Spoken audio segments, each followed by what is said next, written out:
काल भैरव जी के दर्शन करके ही आ रहा हूं। कोतवाल काल भैरव जी के दर्शन करके ही आ रहा हूं।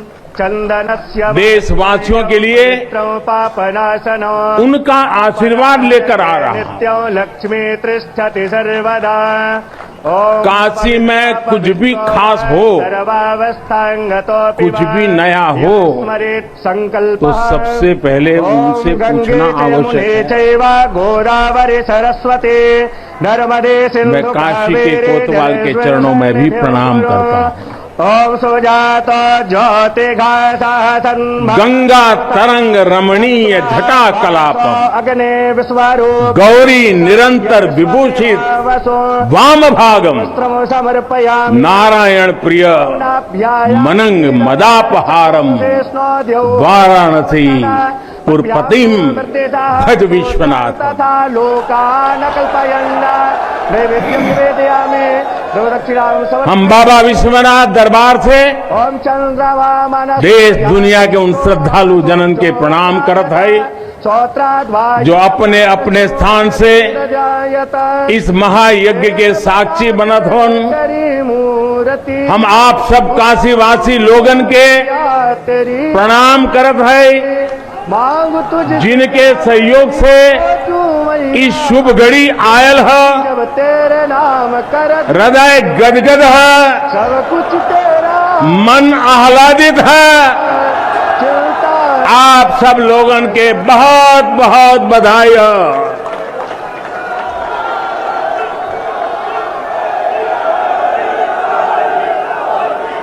साथियों, हमारे पुराणों में कहा गया है कि जैसे ही कोई काशी में प्रवेश करता है सारे बंधनों से मुक्त हो जाता है। भगवान विश्वेश्वर का आशीर्वाद, एक अलौकिक ऊर्जा यहां आते ही हमारे अंतर आत्मा को जागृत कर देती है। और आज तो इस चीर चैतन्य काशी की चेतना में एक अलग ही स्पंदन है। आज आदि काशी की अलौकिकता में एक अलग ही आभा है। आज शाश्वत बनारस के संकल्पों में एक अलग ही सामर्थ्य दिख रहा है। हमने शास्त्रों में सुना है, जब भी कोई पुण्य अवसर होता है तो सारे तीर्थ, सारी देवीय शक्तियां बनारस में बाबा के पास उपस्थित हो जाती है। कुछ वैसा ही अनुभव आज मुझे बाबा के दरबार में आकर हो रहा है। ऐसा लग रहा है कि हमारा पूरा चेतन ब्रह्मांड इससे जुड़ा हुआ है। वैसे तो अपनी माया का विस्तार बाबा ही जाने,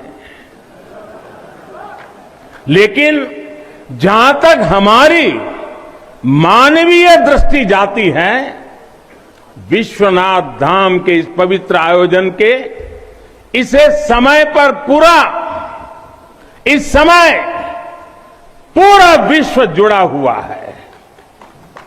साथियों, आज भगवान शिव का प्रिय दिन सोमवार है। आज विक्रम संवत 2078 मार्गशीर्ष शुक्ल पक्ष 10वीं तिथि एक नया इतिहास रच रही है।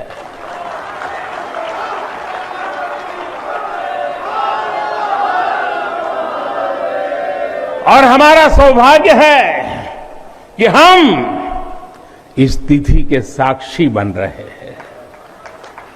आज विश्वनाथ धाम अकल्पनीय अनंत ऊर्जा से भरा हुआ है। उसका वैभव विस्तार ले रहा है। इसकी विशेषता आसमान छू रही है। यहां आसपास जो अनेक प्राचीन मंदिर लुप्त हो गए थे, उन्हें भी पुनः स्थापित किया जा चुका है।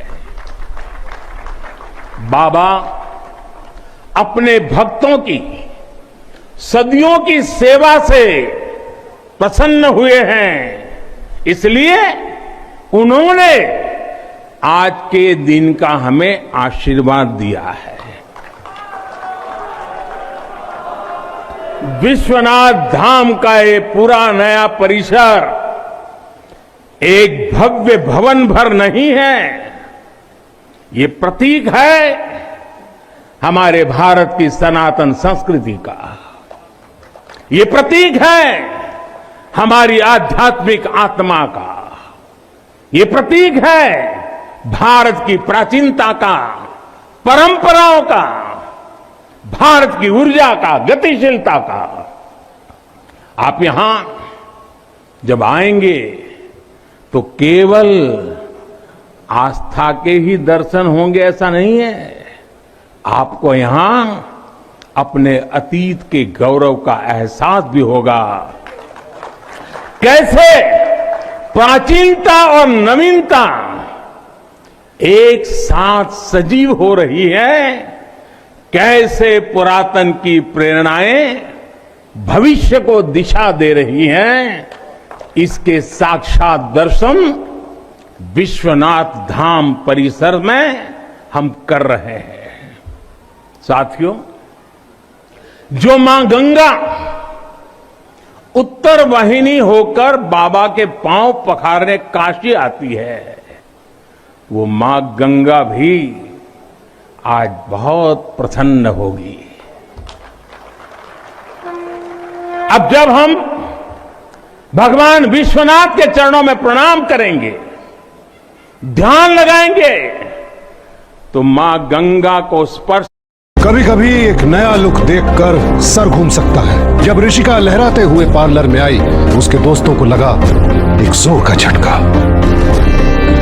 तो मोहल्ले की मिस इंडिया बन के घूम रही हो। मिंत्रा पे सबसे लेटेस्ट क्वाड, शरारा, अनारकली है, कैसे कंट्रोल करती है? लेटेस्ट, पर यहाँ तक पहुँचते पहुँचते तो सब ओल्ड फैशन हो जाता है। नहीं मैडम, मिंत्रा की 2 डे डिलीवरी है ना, 2 दिन में फैशन अपग्रेड। हर ओकेजन के लिए लेटेस्ट ट्रेंड्स 2 डे डिलीवरी के साथ, इसलिए संभल के रहना दोस्तों। मिंत्रा के साथ फैशन विद कॉशन। लिए है, लेकिन समय और परिस्थितियों के चलते बाबा और मां गंगा की सेवा की यह सुलभता मुश्किल हो चली थी। यहां हर कोई आना चाहता था, लेकिन रास्तों और जगह की कमी हो गई थी। बुजुर्गों के लिए, दिव्यांगों के लिए यहां आने में बहुत कठिनाई होती थी। लेकिन अब विश्वनाथ धाम परियोजना के पूरा होने से यहां हर किसी के लिए पहुंचना सुगम हो गया है। हमारे दिव्यांग भाई बहन, बुजुर्ग माता पिता सीधे बोर्ड से जेटी तक आएंगे।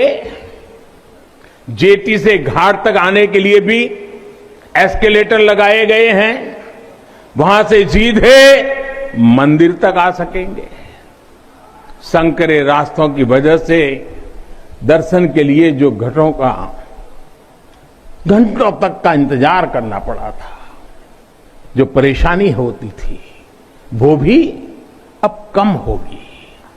पहले यहां जो मंदिर क्षेत्र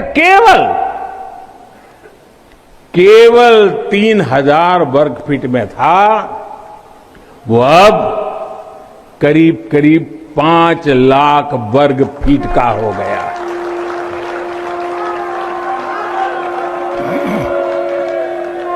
अब मंदिर और मंदिर परिसर में 50, 60, 70 हजार श्रद्धालु आ सकते हैं।